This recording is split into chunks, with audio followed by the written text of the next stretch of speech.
غریب ڈھونڈ رہے ہوتے ہیں، نادار ڈھونڈ رہے ہوتے ہیں، مسکین ڈھونڈ رہے ہوتے ہیں کہ ہم اپنی خیرات کس کو دیں حضرت؟ تو اللہ کے بندے، آپ کا ہمسایہ، آپ کا نیبر، آپ کا جار، آپ کا پڑوسی وہ مستحق ہے، اس کا توجہ نہیں جاتی۔ آپ کا فلاں رشتہ دار وہ زیادہ مستحق ہے بنسبت اوروں کے، جی رشتہ دار کو کیسے دیں؟ جبکہ یاد رکھو مسلم و بخاری شریف کی حدیث میں ہے کہ نبی علیہ الصلوۃ والسلام نے عورتوں کو خیرات کا حکم دیا کہ خیرات کرو، اور پھر یہ بھی فرمایا کہ اگر اور کچھ بھی نہ ہو زیورات خیرات کر دو۔ نبی علیہ السلام کا یہ پیغام حضرت زینب تک پہنچا، تو حضرت زینب نے اپنے شوہر حضرت عبداللہ ابن مسعود سے کہا آپ جائیں اللہ کے نبی صلی اللہ علیہ وسلم سے جا کر پوچھیں کہ آپ بھی تو محتاج ہو، کیا میں آپ کو خیرات دے سکتی ہوں؟ انہوں نے فرمایا کہ نہیں، آپ خود جاؤ، مجھے شرم آتی ہے، آپ خود جاؤ۔ یہ خود چلی گئیں۔ حضور علیہ الصلوۃ والسلام مسجد نبوی میں جلوہ گر تھے، رفقا احباب بیٹھے ہوں گے، جب وہ مسجد کے اندر حضرت زینب جو حضرت عبداللہ ابن مسعود کی اہلیہ ہیں، وہ جب مسجد کے اندر داخل ہوئیں تو دیکھا کہ ایک اور عورت بھی ٹھہری ہوئی ہے، وہ بھی اپنے اسی مسئلے کے پوچھنے کے لیے حاضر خدمت ہوئی ہے، لیکن اندر چونکہ مجمع ہے تو وہ شرم کی وجہ سے اندر نہیں جا رہی۔ حضرت بلال رضی اللہ تعالیٰ عنہ یہ باہر جب نکلے تو انہوں نے بلال سے کہا بلال حضور علیہ الصلوۃ والسلام سے جا کر یہ ہمارا مسئلہ پوچھ کے دو ہمیں۔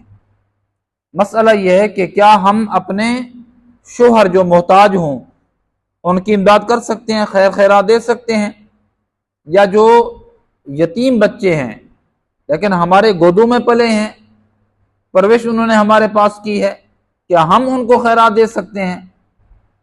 تو حضرت بلال جب واپس موڑے تو انہوں نے کہا کہ سنو بلال، حضور سے ہمارا تذکرہ نہیں کرنا، بس آپ نے مسئلہ پوچھنا، ہمارا بتانا نہیں ہے۔ حضرت بلال چلے گئے، حضور علیہ السلام سے جا کر کہا کہ یا رسول اللہ، ایسے دو خواتین ہیں جو مسئلہ پوچھتی ہیں کہ اپنے شوہروں کی امداد ہم کر سکتے ہیں، اپنے اولادوں کی امداد کر سکتے ہیں جو مستحق۔ حضور علیہ السلام نے فرمایا کون ہیں؟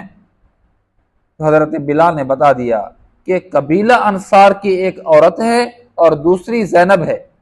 حضور علیہ السلام نے فرمایا کون زینب؟ کہا حضرت عبداللہ ابن مسعود کی اہلیہ۔ تو حضور علیہ السلام نے فرمایا ان کو جا کر بتاؤ کہ اپنوں کو دینا تمہیں دوہرا ثواب ملے گا، ایک تو رشتہ داری کی وجہ سے، دوسرا غریب اور مسکین اور نادار اور لاچار کی امداد کرنے کی وجہ سے۔ اپنوں کو دو، باہر ڈھونڈ رہے ہیں، رشتہ داروں کو دو، غیر ملک امداد کرنے دے رہے ہیں۔ جی اللہ کے بندے، آپ کا ہمسایہ، آپ کی بستی کا رہنے والا، آپ کا رشتہ دار، آپ کے خاندان کے لوگ کتنے مستحق ہیں، لیکن قرابت کی وجہ سے، رشتہ داری کی وجہ سے، یار میں دوں اس کو، میں کیوں دوں اس کو، میں اس کی امداد کروں، تو محض رشتہ داری کی وجہ سے یا میں اپنے رشتہ داروں کو کیوں دوں، اس وجہ سے روکنا نہیں چاہیے۔ غریب تک آپ کی امداد پہنچ جائے گی، آپ کو ایک اور ثواب ملے گا، ایک ثواب ملے گا، لیکن اگر آپ نے غریب مسکین لاچار رشتہ دار کے ساتھ معاونت کی تو آپ کو ایک اجر نہیں، دوہرا اجر ملے گا۔